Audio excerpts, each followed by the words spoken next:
What's up, guys? Got the axle shafts in, CV axles in. Showed you the new seal already.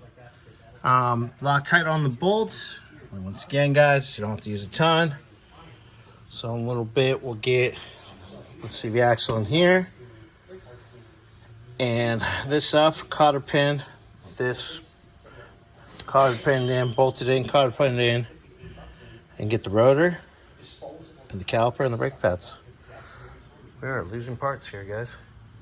It's a good thing. It's disappearing. So I'll show you in a little bit once I'm putting the brakes on. All right, cotter pin, brake caliper, brake pads, a little Loctite on the pins. Cotter pin that guy. That's all bolted up like I said before. But did you say it before? But before? Before? The 4x4x12 Damn. is looking good. I mean, you guys all together.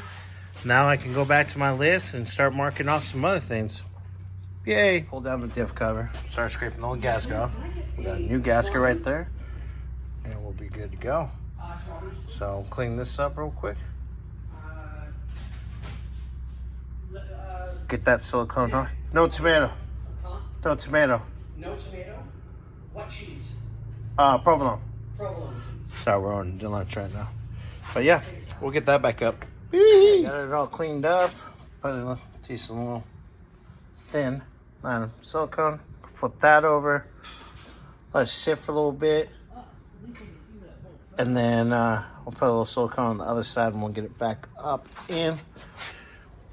I really can't see it. This long front nose, you can't see it underneath there very well. But I'll show you when it's on.